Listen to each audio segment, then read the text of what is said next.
Ah, shit. Here we go again.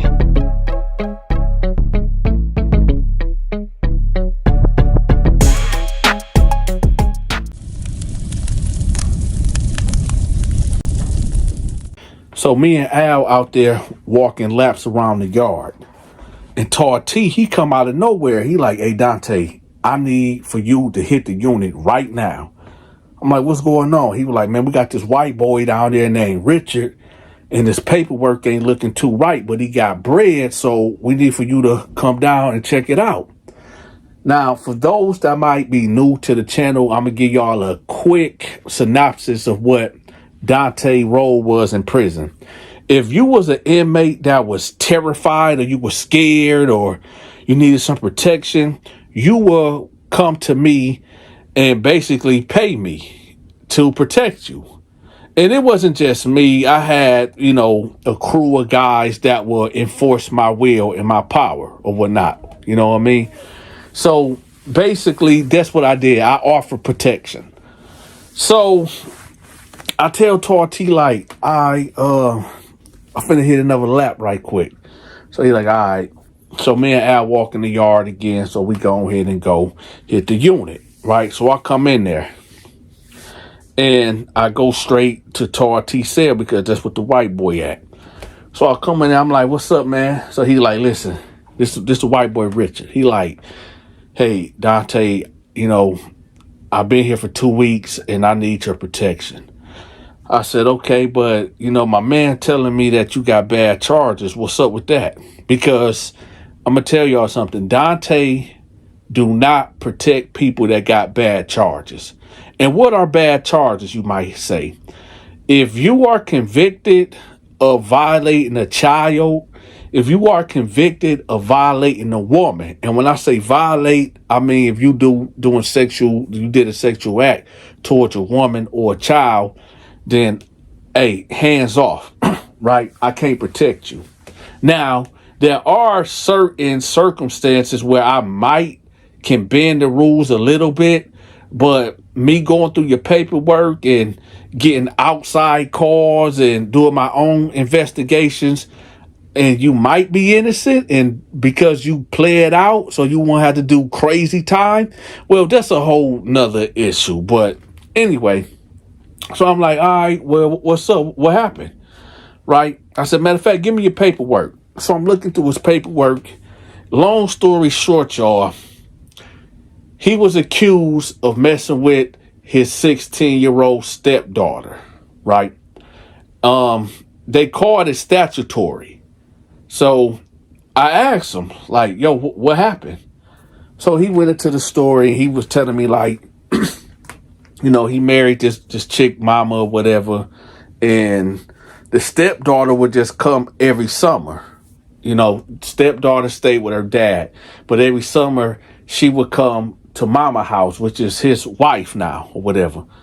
And he said, like, for the past 3 years, they was good. When she was 13, that's when he came into her life. Her 13-year summer, he said everything was good. Her 14-year summer, everything was good.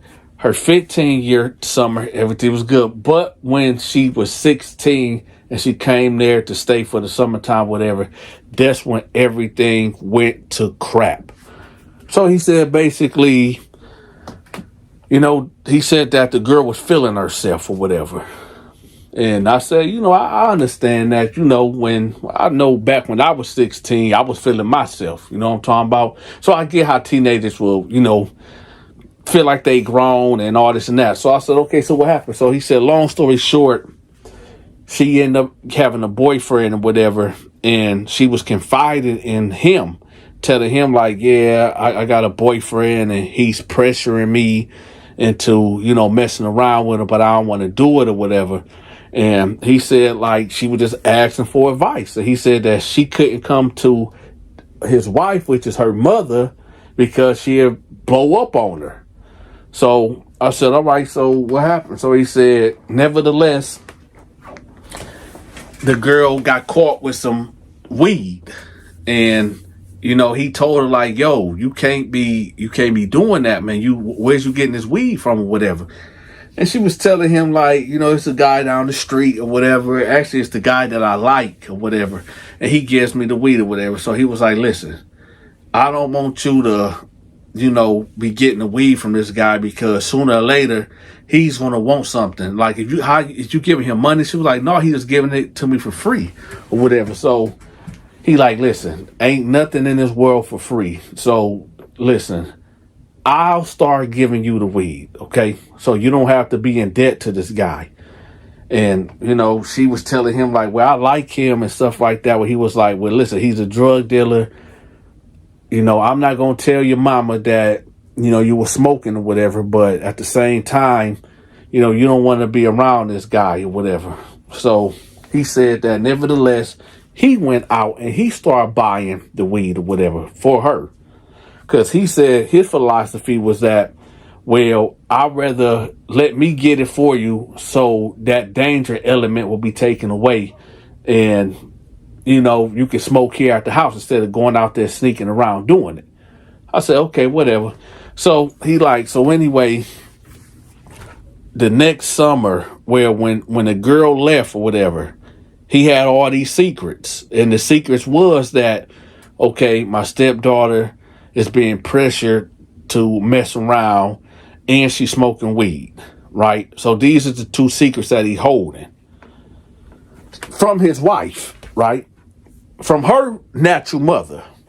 So nevertheless, the girl go back to go with her dad or whatever. A month later, wifey get a call. Hey, where Richard at? Where the Richard at? I'ma kill that mother effer. I'ma kill that mother effer. Actually, I'ma say it the way that he said. He said, where the fuck Richard at? I'ma kill that motherfucker. Where the fuck Richard at? I'ma kill that motherfucker. Right? So the wife like, yo, what's going on? Like, what you mean, what Richard at? What did he do? He got our motherfucking daughter pregnant. That song bitch got our motherfucking daughter pregnant. She only 16. How did you allow this to happen? So wifey like, what? What you mean what? Ain't no way Richie did that. Richie ain't do that to our daughter. Our daughter ain't pregnant. What are you talking about? Hey, listen. Our daughter is pregnant. She said Richie is the one that got her pregnant. So she said, hold on, let me call you back. So he said, he was downstairs in the den, stretched out on the lazy boy, taking a nap. And wifey, get up. And he like, what's going on? Listen, did you get my daughter pregnant? And he was like, what? Hell no. No, I ain't get no, man, why would you say that? Well, her father's on the phone talking about she's pregnant and she telling him that you got her pregnant. Did you do this, Richard? Richard, did you do this? Richie, look me in the eyes and tell me you didn't do this. Baby, I promise I ain't do this. I ain't do that. I ain't do that at all, baby. I didn't do it. Well, why her father telling me that you did this? Why is he telling me that you got my baby pregnant? I don't know, man. You can look in my heart of hearts. My heart of hearts. That I ain't do this. I'll take a lie detector test, whatever the case is. So she like, Richie, tell me the truth. I need to know right now because I don't know what to do. He like, baby, I didn't do it. In my heart of hearts, I didn't do this. So she like, well, Richie, you need to tell me everything. Did anything happen in the summertime? He said, no. Okay, wait. Okay.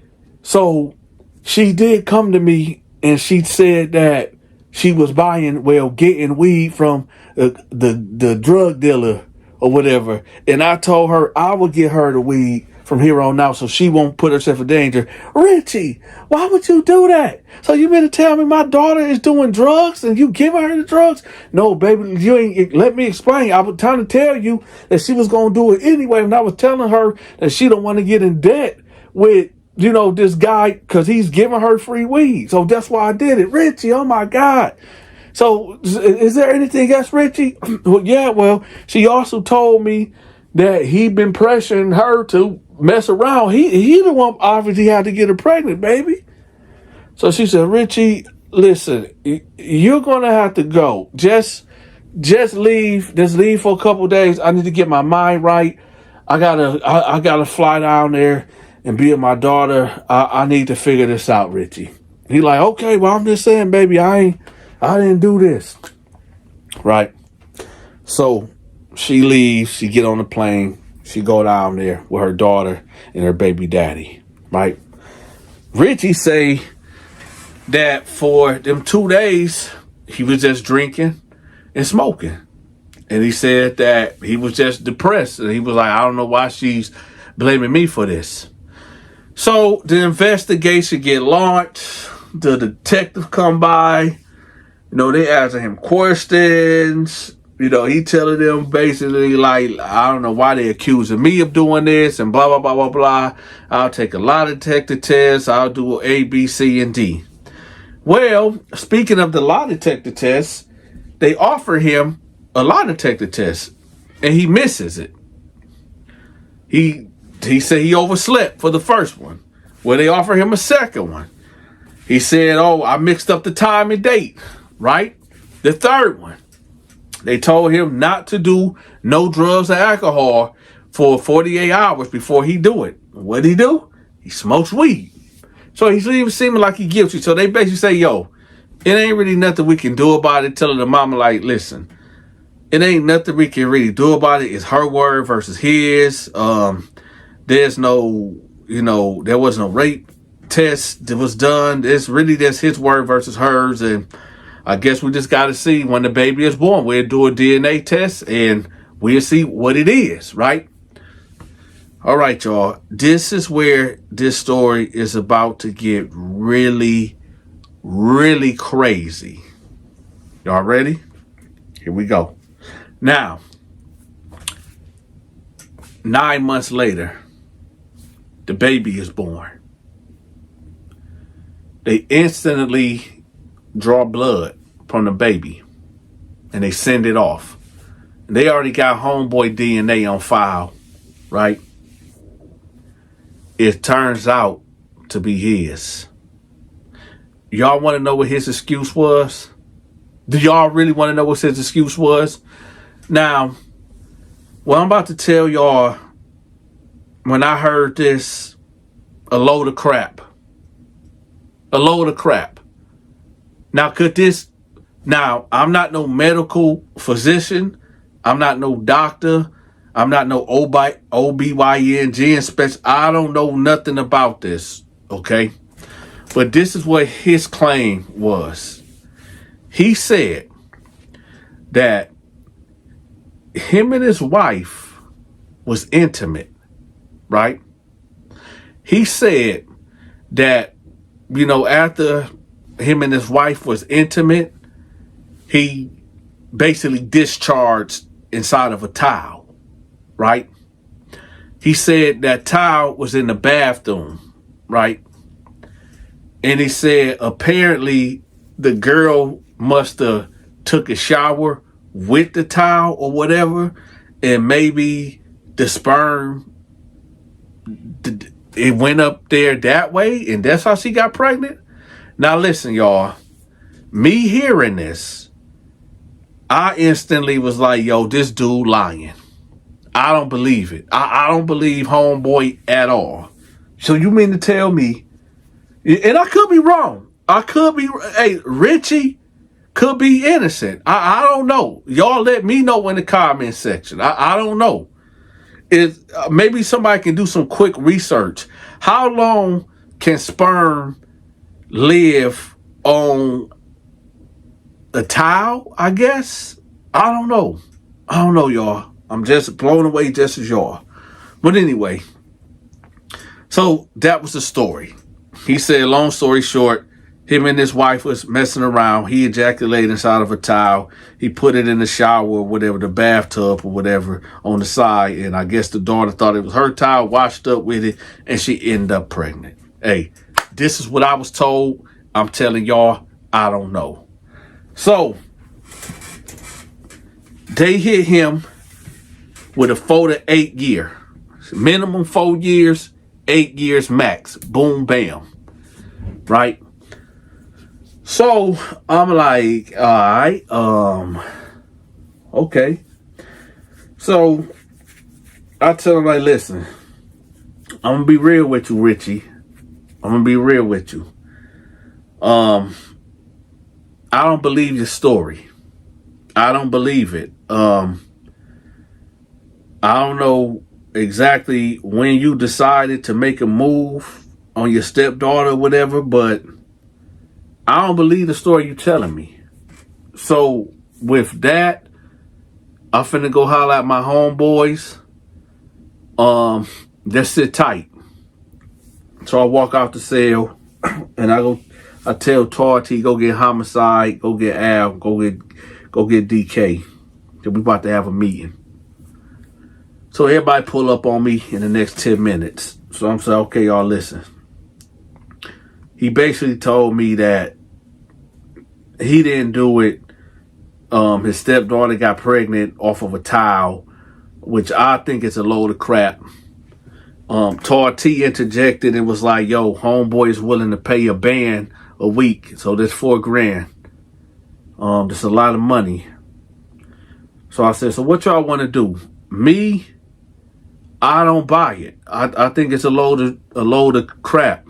I think he did it. What y'all want to do? I said, we'll put it to a vote. Do y'all want to get the money from him? Or we just give them to the wolves? You know, we hit the vote. I was outvoted. They wanted the money. So I said, okay, y'all, but this is going to be the stipulations. We'll offer him the service and the protection. But if he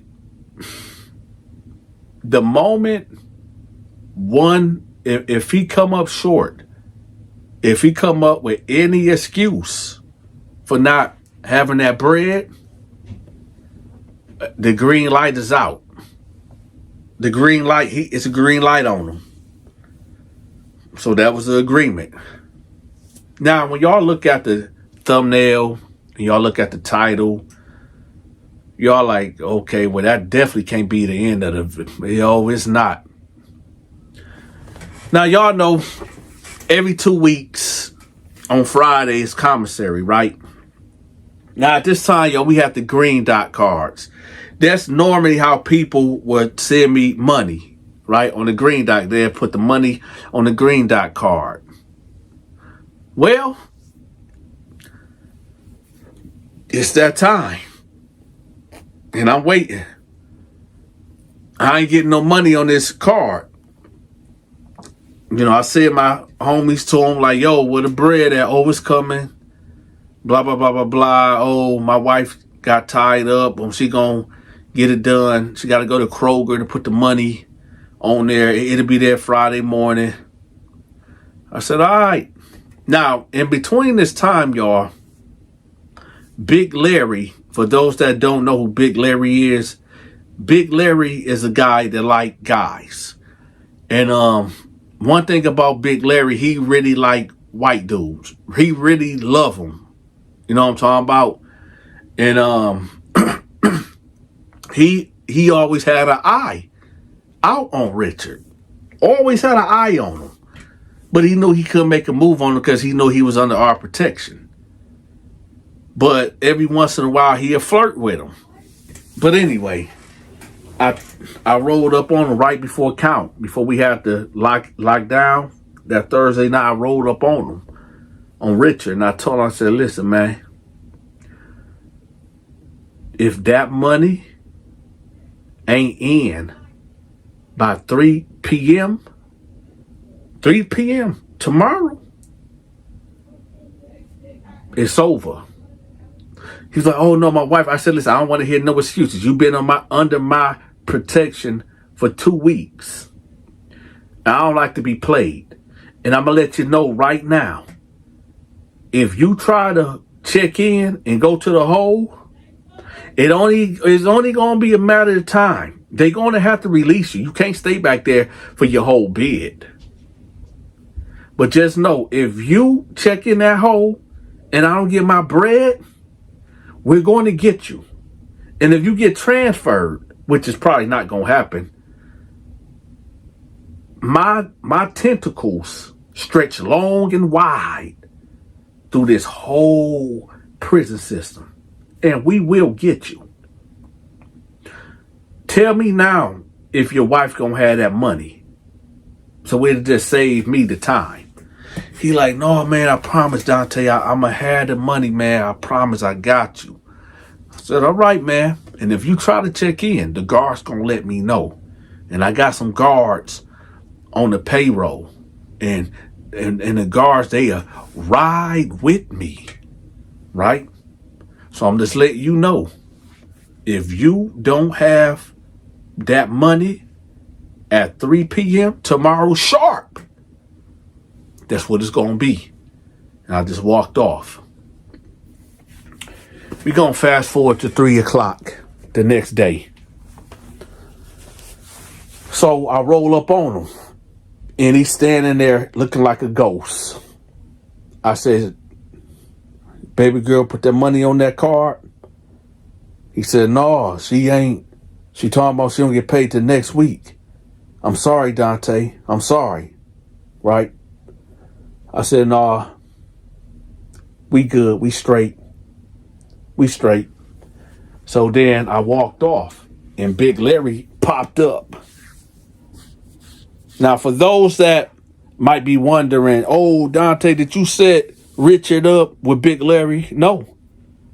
Word went around the whole facility that if this money ain't paid by 3 p.m., it's a green light for whoever, whenever that want to get at him. He could have checked in for sure. He could have disregarded everything I said, but he didn't.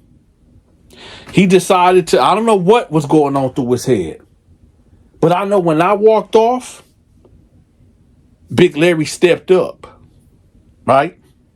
Now, for those, I know a couple of y'all like, well, Donta, that's kind of wrong, man. Why you ain't protect him?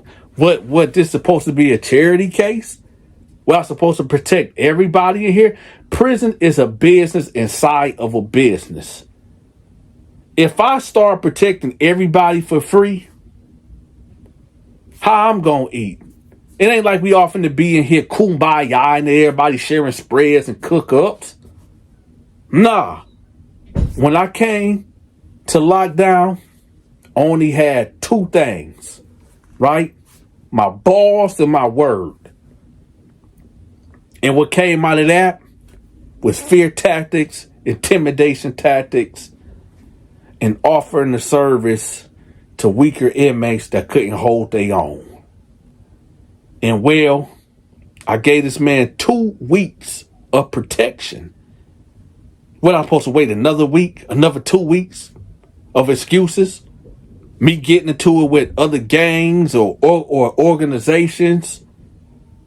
Nah, it ain't worth it. It ain't worth it. Let me tell y'all something, because I know what y'all want. I know this is what y'all came here for. When I walked off, him and Big Larry went into his cell. And the white sheet came up. I don't know what was said in there. I don't know what was done in there. But I do know this for a fact, that Richard, a.k.a. Richie, he wasn't walking the same. He wasn't walking like a man the next time I seen him. In fact, Richard, a.k.a. Richie, his new name was Regina. Hey, yes you. Are you a member of the Dontashownetwork? If not, I got you. I will have the link to my members only videos pinned at the top of the comment section. You'll get access to my exclusive videos, which is my skits and my movies. Also, when you become a member, I'll give you a special shout out on the 15th of every month. Again, the link to the members only videos will be pinned at the top of the comment section. I drop a brand new video every day at 5 p.m. Standard Eastern Time. If you want me to promote your business, your social media channel, your products, your storefront, if you got a song, if you got a book, get in contact with me at 313-452-8981. That's 313-452-8981. Or email me at thedontashow88@yahoo.com.